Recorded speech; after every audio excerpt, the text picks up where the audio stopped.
জালেমে জালেমে মিল না হলে তো হয় না। গত 4-5 দিন আগে হঠাৎ একজন বলছে মসজিদের নিচে মন্দির আছে। এই কথা বলার পরে যারা জরিপ করতে গেল, এই জরিপ করতে যায়ও 3 জন মুসলমানকে মারছে, শুধু জরিপ করতে যায়। তারাই আবার বড় বড় কথা বলে। প্রতি বছর কত মুসলমানদের প্রতি নির্যাতন, অত্যাচার, মারামারি করতেছে। আর এই বিস্ফোরা ঢুকায় দিছে আমাদের দেশে। এর নাম কি? ইসকন। পুরোটা সংক্ষেপে নিয়ে আসছে ইসকন। এটার মূল বিষয় হলো international society for Christian consciousness. এদের মূল টার্গেট হলো, বিষয়টা হলো এরকম যে সব মানুষকে এক মানে ধর্মের দিকে নিয়ে আসা। কোন দিকে নিয়ে আসা? কোন দিকে নিয়ে আসা? এক ধর্মের দিকে নিয়ে আসা। এটা হলো এদের মূল টার্গেট। আসলে ইসকন এটা মূলত হিন্দুদের সংগঠন না। কাদের সংগঠন না? সকলে সজাগ হন, জানতে হবে ইসকন কার সংগঠন না? হিন্দুদের সংগঠন না। যে বেচারা ইসকনের প্রতিষ্ঠাতা, সে সারা জীবন লেখাপড়া করেছে হলো খ্রিস্টানদের কাছে, খ্রিস্টান চার্চে। খ্রিস্টানদের কাছে লেখাপড়া করার পরে এই বেটা আসিয়া হিন্দু সংগঠন করার জন্য ইসকন তৈরি করল। আচ্ছা, যে বেটা সারা জীবন ইঞ্জিনিয়ারিং লেখাপড়া করছে, ডাক্তারি কি করবে? বোঝেননি কথাটা? মনে যে লোক সারা জীবন লেখাপড়া করলো খ্রিস্টান বিষয় নিয়ে, সে এখন হিন্দুদের এখানে আসে কি করবে? এখন কথা হলো, ইসকনের উৎপত্তি 1966 সালের 13ই জুলাই। কত? 1966 সালে। বিশাল লম্বা সময়, আজকে থেকে প্রায় 59 বছর আগে। কত বছর? প্রায় 59 বছর আগে। যে ব্যক্তি প্রতিষ্ঠাতা, তার সংক্ষেপে নাম হলো স্বামী প্রভুপাদ। কি নাম? স্বামী প্রভুপাদ, সংক্ষেপ নামটা বলছি আমি। সে লেখাপড়া করছে খ্রিস্টান চার্চে। সে তার পেশায় ছিল, সে একজন ওষুধ ব্যবসায়ী। কি? ওষুধ ব্যবসায়ী, ফার্মাসিউটিক্যাল ওষুধ ব্যবসায়ী। যখন সে এই ইসকন সংগঠনটা তৈরি করে, ওই সময় মূল ধারার যে সমস্ত হিন্দু ছিল, তারা এটার বিরোধিতা করে। মূল ধারার যারা হিন্দু, হিন্দুদের মাঝে অনেক পার্থক্য আছে। যারা কঠোরপন্থী হিন্দু, তাদের বাড়িতে আপনি মুসলমান যায় দেখেন, যাওয়ার পরে ফিরে আসবেন, যাই দেখবেন ওরা পানি দিয়ে আবার লেপে দিচ্ছে। আছে না নাই?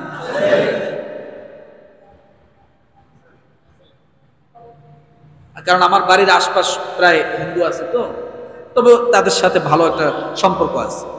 কখনোই তাদের সাথে আমাদের কোনো ঝামেলা নেই। তারাও আমাদেরকে সম্মান দিয়ে কথা বলে, আমরাও তাদেরকে সম্মান দিয়ে কথা বলি।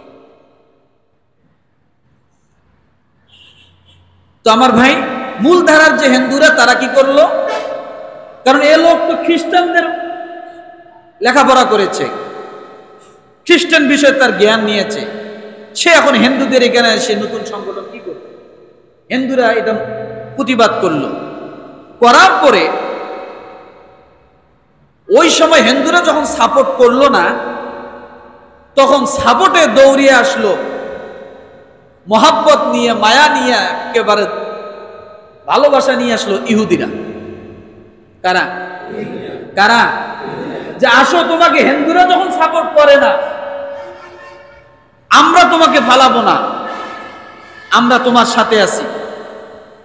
একজন ইহুদির নাম ছিল যে স্টিল লসন জুডা, আরেকজনের নাম ছিল হার্বে কক্সালেরিসন, আরেকজনের নাম ছিল টমাস হপকিন্স।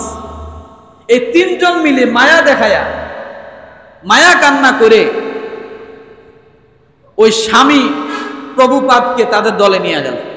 নিয়ে যাওয়ার পরে বলল, তোমার কোনো টেনশন নাই, কোন হিন্দু যদি তোমাকে সাপোর্ট না করে, আমরা আছি, তোমার টাকা পয়সা যা লাগে সব দিব, তুমি এই সংগঠন পরিচালনা করো, আর হিন্দুদের মাঝে তুমি একটা ফিতনা সৃষ্টি করো, দুনিয়ার মানুষের কাছে একটা ফিতনা সৃষ্টি করো। তাহলে গোড়ায় কে আসলো? কারা? এই ইহুদি যত জায়গায় আছে তত জায়গায় ঝামেলা।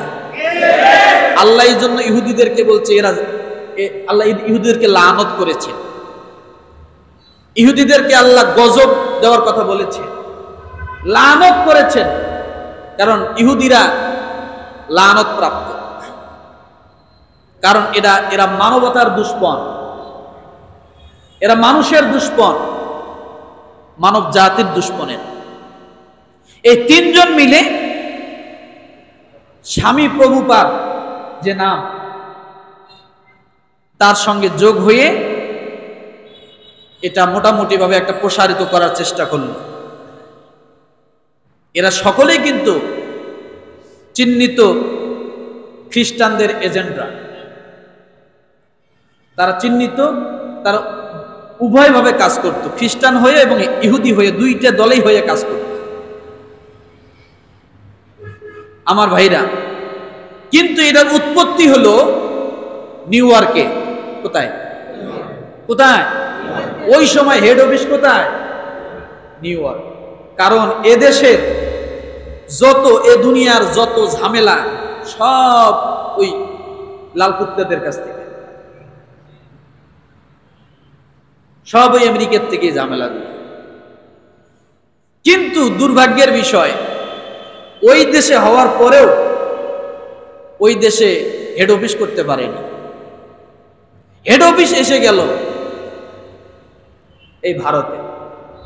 কোথায়? এটার হেড অফিস কোথায়? এটার হেড অফিস হলো ভারত। জায়গাটার নাম হলো মায়াপুর, নদিয়া, পশ্চিমবঙ্গ, ভারত। এই ইসকন ভারত যখন পাইল, তখন দেখলো যে আমাদের খাসলত আর ইসকনের খাসলত এক। আমাদের খাসলত, ইসকনের খাসলত এক। এই জন্য তারা এই নিউ ইয়র্কের সদর দফতর ওখান থেকে নিয়ে আসলো ভারতের সদর দফতরে। এখন ভারত থেকে পরিচালিত হয়। ইসকন প্রায় 100টা দেশের ভিতরে ছড়ায় গেছে। কয়টা? এখন ইসকনের কাজ কি? এদের মূল বিষয়টা কি? এরা কি কি কাজ করে? এদের 1 নাম্বার কাজ হলো মন্দির নির্মাণ। কি নির্মাণ? কথা বলে। 2য় নাম্বার কাজ হলো হিন্দু ধর্মীয়দেরকে উপদেশ দেওয়া। ইসকনের মূল উদ্দেশ্য যে বলছি, হিন্দু ধর্মীয়দের কি করা। 3য় নাম্বারে শ্রীমদ ভগবতী, এগুলা গীতা প্রচার করা। এরপরে 4র্থ নাম্বারে কিভাবে ভক্তি দেওয়া যায়, কিভাবে প্রণাম বলা যায়, কিভাবে হিন্দু ধর্মের প্রতি আরো বেশি সংগঠিত হওয়া যায়, এগুলার কাজ হলো এই ইসকনের। 5 নাম্বারে এটা দাতা সংস্থা। এরা কি করে? ইসকন যারা অনুসারী হয় তাদের কি করে? সাহায্য করে। এরপরে এরা মন্দির রক্ষণাবেক্ষণ করে। তারপরে 7 নম্বরে আধ্যাত্মিক অনুশীলন করে। 8 নম্বরে সাংস্কৃতিক চর্চা অংশ হিসেবে যোগ ব্যায়াম বিভিন্ন এগুলো করে। 9 নম্বরে শিক্ষা সাংস্কৃতিক চর্চা করে। এখন কথা হলো, এদের এই মূল বিষয়টা এরা ঠিক আছে,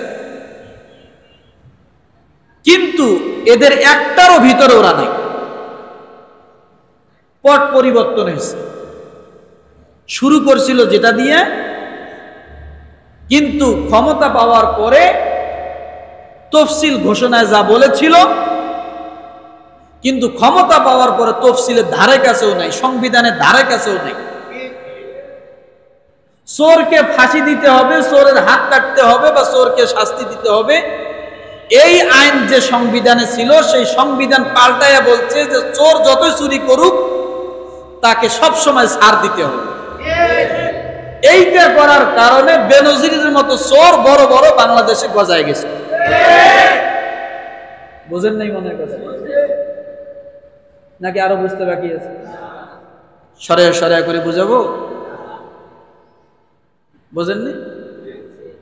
কারণ এই সংবিধান এইভাবে পরিবর্তন করে করে তারা চোর ডাকাত গুন্ডা বদমাশ এগুলার মানে জন্ম দিছে।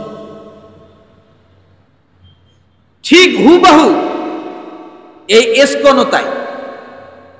আর এই এসকনের সাথে কার্যক্রম আর স্বৈর শাসকের কার্যক্রম এক, যার কারণে 16 বছর এরা আদর জামাইতে ছিল। এখন শাশুড়ি আম্মা যখন চলে গেছে, জামাই এখন কান্দে বেড়াইতেছে। আমার বোঝেন নাই কথা? রংপুরে যায় একবার কান্দে, চট্টগ্রামে একবার কান্দে, ঢাকায় একবার কান্দে, খালি কান্দে বেড়াইতেছে। শাশুড়ি আম্মা গেছে, যার কারণে মাথা হয়ে গেছে খারাপ। শ্বশুর বাড়ির আদর আর পাবো না। আগে গেলে খাওয়াইতো ইলিশ মাছ আর ট্যাংরা ঝোল, আর আম্মাজন যাওয়ার পরে এখন যদি খালি লাঠি আর বাড়ি খাওয়ায় তাহলে তো অবস্থা খারাপ, কায়েল হয়ে যাবে। বুঝেননি? এই জন্য এরা এখন এমন ভাবে উঠে পড়ে লাগছে, কোনোভাবে দাঙ্গা হাঙ্গামা বাঁধায়া এগুলা ভিডিও ফুটেজ করে করে বিশ্বের কাছে জানান দিতে হবে যে হিন্দু নিধন চলতেছে বাংলাদেশে, মৌলবাদী এই ইনুসকে খেদান, তা না হলে এদেশ তালেবান আর জঙ্গি হয়ে যাবে। এই কথা বলতেছে ভারতের এক দালাল। ও বদমাইশ জানে না যে এটা স্বাধীন দেশ, ও মনে করছে পার্শ্ববর্তী জেলা, এইটা মনে করছে। মাথা মোটা তো, এই জন্য লাফায় বেশি, কিন্তু ওর তলে মাটি নাই। ওর তলে কি নাই? মাটি নাই। এদেশে অনেকের এই ক্ষুদ্র সময়ে অনেক লাফালাফি ব্যক্তি দেখছি, এখন অস্তিত্ব খুঁজে পাওয়া যায় না। আছে না? এক সময় গণজাগরণ মঞ্চের এক সরকার আসলো, কি নাম? কি সরকার? ইমরানের সরকার। আছে জুতের দাম আছে, ওর দাম নাই। এই মাথা মোটারা বোঝে নাই যে আমাদেরকে দিয়ে কি করতে চায়। এই জন্য বলি ইসকনের কার্যক্রম বর্তমান বাংলাদেশে মুসলমানের অস্তিত্বের সাথে সংঘর্ষ, এটা সাংঘর্ষিক। এই জন্য এটা কখনোই চলতে দেওয়া যেতে পারে না, কারণ এটা এদেশের কিছু না, আর এটা হিন্দু ভাইদেরও কিছু না। বরঞ্চ সরল মনা হিন্দুদেরকে তারা টার্গেট করে করে তাদের দলে বেরানোর জন্য তারা চেষ্টা করে। আপনি একটা জিনিস ভালো করে খেয়াল করেন, ইসকন যে হিন্দুদের সংগঠন না, এটা হিন্দু বেশধারী একটি ইহুদি সন্ত্রাসী সংগঠন। তথ্য হলো আবু রুশদের লেখা বই, বাংলাদেশের র বইয়ে 171 পৃষ্ঠায় এটা লেখা আছে। কে বলেছে কথা? ওই সময়ের বাংলাদেশের সমস্ত গোয়েন্দা প্রধান যারা ছিল, আমাদের বাংলাদেশের গোয়েন্দা প্রধান, তারা এগুলা তথ্য দিয়ে গেছে যে ইসকন এটা রয়ের এজেন্ট হয়ে কাজ করে। এটা আসলে হিন্দুদের কোনো সংগঠন না, এটা ইহুদিদের একটা সংগঠন। এটা হিন্দুদের লেবাস ধরে এরা ইহুদি কার্যক্রম করতেছে, এরা সন্ত্রাসী কার্যক্রম করে। তাহলে বুঝতে আরো বাকি আছে। এখন ইসকন দুর্বল জায়গায় জায়গায় হাত দেয়। যেমন ঢাকা স্বামীবাগে তাদের একটা মন্দির আছে, আর ওই স্বামীবাগের আশপাশ সব হলো মেতরপট্টি। এই ইসকনের মন্দির আছে ঠাকুরগা, একবারে প্রত্যন্ত এলাকা। গরিব গরিব হিন্দুদেরকে বুঝায়, যেমন আমাদের সমাজে বর্তমান বিভিন্ন বেরাক টেরাক বিভিন্ন এনজিওরা আমাদের মুসলমানদেরকে একটা গরু দিয়ে ঈমান নিয়ে যাইতেছে, একটা ছাগল দিয়ে ঈমান নিয়ে যাইতেছে।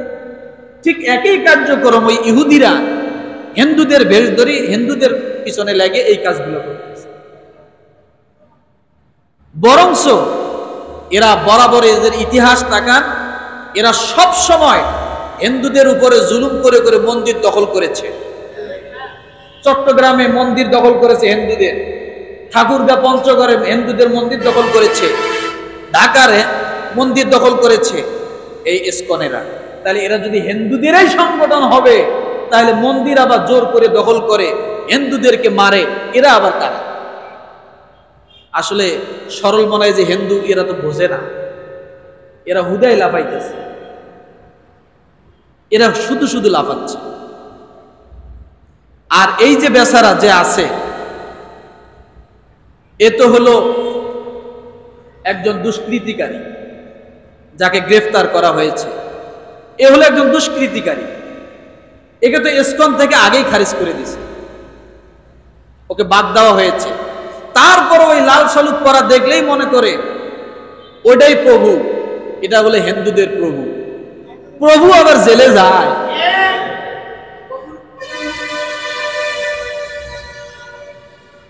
প্রভু কোথায়? প্রভু কোথায়? তাহলে বোঝা গেল এই প্রভু আর ওই যে মূর্তিগুলা প্রায় সেম। এটা যেমন প্রভু হতে পারে না, ওটাও কোনোদিন তাদের খোদা হতে পারে না। যার কারণে পিছনে বাঁশ ছাড়া দাঁড়ায় না। কি ছাড়া? কি ছাড়া? বাঁশ ছাড়া দাঁড়ায় না। মনে রাখতে হবে। রাগ করতেছেন নাকি? অসত্য কিছু বললাম? এই জন্য বলি এখন সজাগ হওয়ার সময়। অনেক দেশ এদেরকে নিষিদ্ধ করেছে, প্রায় 15-20টা দেশ অলরেডি নিষিদ্ধ করা হয়েছে। এখন শুধু সময়ের ব্যাপার বাংলাদেশে নিষিদ্ধ করা, কারণ এরা এদেশের কিছু না, এরা ওই নিউ ইয়র্ক আর ওই ভারতের এজেন্ডা। এদের দিয়ে আমাদের দেশের কোনো কাজ নেই। যদি কোনো হিন্দুদের কোনো উপকার করতে হয়, আমরা তৈরি আছি। কে তৈরি আছে? আমরা তৈরি আছি। আল্লাহ আমাদেরকে তৈরি থাকতে বলেছেন যে তোমরা তাদের সঙ্গে বাড়াবাড়ি করিও না, তাদের সঙ্গে তোমরা ভালো আচরণ করো, ইনসাফপূর্ণ তোমরা তাদের প্রতি হও। ওদেরকে লাগবে না, কারণ এই মিথ্যা প্রভু এই বদমাশের জন্য অ্যাডভোকেট সাইফুল ইসলামকে দুনিয়া থেকে শহীদ হতে হলো। আপনি জানেন একজন সাইফুল ইসলাম আর তামাম দুনিয়ার সমস্ত বেদিনকে যদি এক পাল্লায় করা হয়, এক সাইফুল ইসলামের মতো হবে না। আমার আল্লাহ সাইফুল ইসলামকে এত মূল্য দিয়েছেন, এত দাম দিয়েছেন যে এক সাইফুল ইসলাম তামাম দুনিয়ার সমস্ত ইহুদি, নাসরা, বৌদ্ধ, খ্রিস্টান, হিন্দু এক হলেও এক হবে না, এক পাল্লায় করলে এক হবে না। মুসলমান রক্ত শীতল হয়ে গেছে। আজকে আমার দেশে থেকে, মুসলমানের দেশে থেকে মুসলমানের একজন বীর সন্তানকে এভাবে হত্যা করবে বডি দিয়ে, এটা কোনোদিন মেনে নেওয়া যায় না। এটা কোনোদিন মেনে নেওয়া যায় না। হিন্দুদের সঙ্গে আমাদের কোনো ঝামেলা নাই, হিন্দুদের উপর আমাদের কোনো অভিযোগ নেই, তারা তাদের বিষয়। কিন্তু হিন্দু নামদারি ইহুদি খ্রিস্টানদের এজেন্টরা এই দেশে কাজ করে আমাদের মুসলমান এবং হিন্দুদের মধ্যে দাঙ্গা লাগানোর চেষ্টা করতেছে, এটা কখনোই ছাড় দেওয়া যায় না। এটা কি করা যায় না? কখনোই ছাড় দেওয়া যায় না। কেন আপনি ছাড় দিবেন? আপনি জানেন আপনি কোন মুসলমান, আপনি কেমন মুসলমান, আপনি কোন নবীর উম্মত, কেমন নবীর শিক্ষা আছে আপনার কাছে, কেমন আল্লাহর কোরআন আছে আপনার কাছে। যে আল্লাহ প্রথমে বলেছেন সূরা মুমতাহিনার 8 নম্বর আয়াত, তাদের সঙ্গে তোমরা বাড়াবাড়ি করিও না, তাদের মূর্তিগুলোকে তোমরা গালি দিও না। কে বলেছে কথা? ওই আল্লাহ বলেছেন ইন্নাদ দীনা ইনদাল্লাহিল ইসলাম। আমরা সেই ইসলামের ছায়াতলে আছি, আমরা সেই ইসলাম পালন করি, ওই শিক্ষা আমাদের আছে। আপনার রাসূল কি বলেছে দেখেন, কি শিক্ষা দিয়েছে দেখেন। জাবের ইবনে আব্দুল্লাহ রাদিয়াল্লাহু তাআলা আনহু থেকে বর্ণিত, তিনি বলেন, আমরা রাসূলুল্লাহ সাল্লাল্লাহু আলাইহি ওয়াসাল্লামকে নিয়ে একটি রাস্তার নিকটে গাছের নিচে ছায়ার মধ্যে বসে আছি। রাসূলকে নিয়ে আমরা বেষ্টন করে বসে আছি। এমন সময় আমাদের পাশ দিয়ে একজন লাশের খাটিয়ে আমাদের সামন দিয়ে, আমাদের পাশ দিয়ে বহন করে কিছু মানুষ নিয়ে যায়। আল্লাহর নবী দেখেন খাটিয়ার মধ্যে একজন মৃত মানুষ দেখা যায়। আল্লাহ নবী হঠাৎ করে সঙ্গে সঙ্গে দাঁড়িয়ে গেলেন। কালকে বলেন সুবহানাল্লাহ। আল্লাহর নবী দাঁড়িয়ে গেলেন। জাবির ইবনে আব্দুল্লাহ বলেন, ও আল্লাহর নবী, আপনি নবী হয়ে, রাহমাতাল লিল আলামিন হয়ে, আপনার মতো একজন ব্যক্তি হয়ে, নবী হয়ে, শ্রেষ্ঠ নবী হয়ে, মর্যাদা সম্পন্ন নবী হয়ে আপনি খাটিয়ার একটা মৃত মানুষ দেখে দাঁড়ালেন। ইয়া রাসূলুল্লাহ, সে মৃত্যু দেহটা তো কোনো মুসলমানের না। নবী গো, এটা হলো একটা ইহুদির মৃত্যুদেহ, আপনি এটাকে দেখে কেন দাঁড়ায় গেলেন? আল্লাহ নবী বলেন, ও জাবের, একটা মৃত মানুষ তো, সে মানুষ নামে সে তো জন্মগ্রহণ করেছে। সে মৃত্যু হোক, সে মৃত্যু হলেও সে আমার কাছে, আমাদের মুসলমানের কাছে, তোমাদের কাছে সম্মানের প্রাপ্য। আল্লাহ নবী একজন মৃত ইহুদিকে যদি এই সম্মান দেন, জীবিত মানুষকে কতটা সম্মান দিতে বলেন। ও মুসলমান, বুখারী শরীফ হাদিস নাম্বার 1311 নম্বর হাদিস, এই হাদিসটা আছে যে তোমরা লাশের প্রতি সম্মান দেখাও, সেটা ইহুদি হোক, খ্রিস্টান হোক, হিন্দু হোক, অন্য জাতি হোক, কিন্তু সে তো একটা লাশ, দুনিয়া থেকে চলে যাচ্ছে, তাকে তোমরা সম্মান দেখাও। এই শিক্ষা আমার রাসূল মুসলমানদেরকে দেয়, কথা ঠিক কিনা? আমার ভাইরা, এই গেল একজন রাসূলের কথা। এবার রাসূলের সাহাবী কেমন? হযরত উমর রাদিয়াল্লাহু তাআলা আনহু ওয়া মুসলিম ইহুদি বৃদ্ধর সঙ্গে কেমন আচরণ করেন, কেমন সদাচরণ করেছিলেন দেখেন। কিতাবুল আমওয়াল ইবনে মানজুয়া 1 নম্বর খণ্ড 143 নম্বর পৃষ্ঠা, হাদিস নম্বর 179। উমর রাদিয়াল্লাহু তাআলা আনহু খেলাফতকালে এক ইহুদি বৃদ্ধকে দেখেন মসজিদের সামনে দাঁড়িয়ে দাঁড়িয়ে ভিক্ষা করে, মানুষের কাছে মসজিদের দরজার সামনে দাঁড়িয়ে দাঁড়িয়ে হাত পাতে। হযরত উমর রাদিয়াল্লাহু তাআলা আনহু তাকে ডাক দিয়ে বলেন, তোমার প্রতি আমরা ইনসাফ করতে পারিনি। কে বলছে কথা? হযরত উমর রাদিয়াল্লাহু তাআলা আনহু বলেন, তোমার প্রতি আমরা ইনসাফ করতে পারিনি। ইহুদি বৃদ্ধকে হযরত উমর ডাক দিয়ে বলে, তোমার প্রতি আমরা ইনসাফ করতে পারিনি। যদিও তোমার যৌবনে তোমার কাছ থেকে আমরা জিজিয়া নিয়েছি, আর তোমার বৃদ্ধ বয়সে তোমাকে ধ্বংসের দিকে ঠেলে দিয়েছি। অর্থাৎ ও বৃদ্ধ, তুমিও যদিও ইহুদি হও, তারপরেও তোমাকে সদাচরণ করা আমাদের দায়িত্ব, তোমার অভাব পূরণ করা আমাদের মুসলমানের দায়িত্ব। একজন সাহাবী হযরত উমরের এই আচরণ, এরপর হযরত উমর রাদিয়াল্লাহু তাআলা আনহু বৃদ্ধ ইহুদিকে হাতে ধরে বাইতুল মালের নিকটে নিয়ে গেলেন। যাওয়ার পরে বললেন, তুমি আর হাত পাতবা না, এই যে বাইতুল মাল থেকে তোমার জন্য বরাদ্দ করলাম, আর প্রতি মাসে এসে এসে তোমার বরাদ্দর বাকিটুকু তুমি প্রতি মাসে নিয়ে যাওয়া। একজন মুসলমান একজন হিন্দুর কর্তব্য কেমন পালন করেন, ইহুদির কর্তব্য পালন করলেন।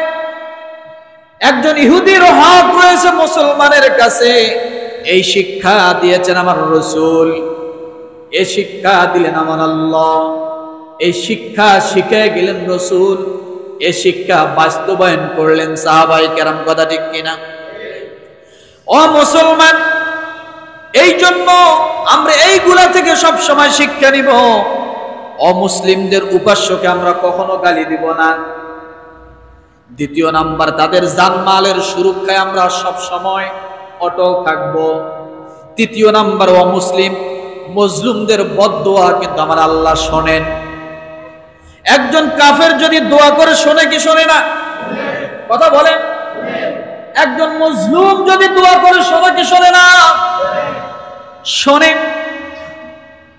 ফিরাউনের কথা আল্লাহ শুনেছেন, সারাদিন মানুষের সামনে খোদা দাবি করেছে, রাতের বেলা একবারে গুহার ভিতরে ঢুকে আল্লাহর সামনে চোখের পানি ছেড়ে দিয়ে বলে, আল্লাহ আমি কয় নাম্বার আল্লাহ তুমি তো জানো, আমি 14 নাম্বার আল্লাহ, কিন্তু দিনের বেলা আমি আল্লাহ, রাতের বেলা আমি তোমার গোলাম। দিনের বেলা আমি আল্লাহ, রাতের বেলা তোমার গোলাম।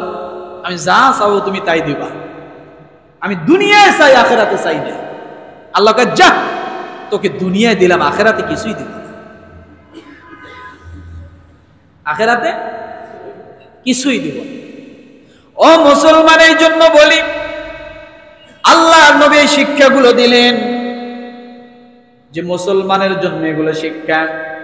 একজন মুসলমানের কাছে তার প্রতিবেশী ইহুদি হোক, খ্রিস্টান হোক, মুসলমান হোক, প্রায় 10 থেকে 11টা তার হক রয়েছে। কয়টা? একজন মুসলমানের কাছে তার প্রতিবেশীর প্রায় 10টার উপরে হক। 1 নম্বরে আল্লাহ নবী বলেন, কোন মানুষ যদি তোমার প্রতিবেশী হয় আর সে যদি তোমার কাছে ঋণ চায়, তোমার যদি সামর্থ্য থাকে তাকে তুমি ঋণ দাও। কি দাও? কর্জ দাও। দ্বিতীয় নম্বরে বলা হয়েছে, তোমার কাছে তোমার প্রতিবেশী যদি কখনো সহযোগিতা চায়, তাহলে তুমি তোমার প্রতিবেশীকে সহযোগিতা করো, এটা তোমার হক। তৃতীয় নম্বরে অসুস্থ হলে তোমার প্রতিবেশীর খোঁজ নাও। চতুর্থ নম্বরে তার প্রয়োজন পূরণ করার জন্য তুমি সামনে অগ্রসর হও। পঞ্চম নম্বরে অভাবী হলে তার অভাবকে নিধন করার জন্য তার জন্য তুমি চেষ্টা করো। 6 নাম্বার, ভালো কিছুতে যদি তুমি তার ভালো কিছু দেখো তাহলে তুমি তাকে শুভেচ্ছা জানাও।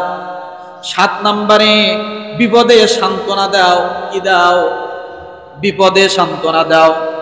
8 নম্বরে মৃত্যু হলে যদি মুসলমান হয় তার জানাজায় শরীক হও। 9 নম্বরে বলা হয়েছে তার অনুমতি ছাড়া তোমরা ঘর উঁচু করবে না। কি করবে না? তার অনুমতি ছাড়া তোমরা ঘর উঁচু করবে না। এই কথাটা বোঝেননি?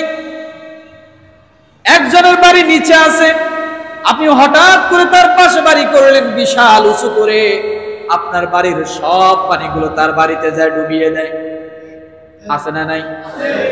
1 ফিট জায়গাও রাখলেন না, আপনার টিনের চালের পানি তার টিনের চালের উপরে পড়ে, এমন মারামারি বাংলাদেশে আছে না? আল্লাহ বলেন, এমন ভাবে তোমরা ঘর বাড়ি করিও না, তার সঙ্গে সমঝোতা করে, তার সঙ্গে পরামর্শ করে ঘর করো, যাতে তোমার প্রতিবেশীর ঘর বাড়িতে কোনো ক্ষতি না হয়।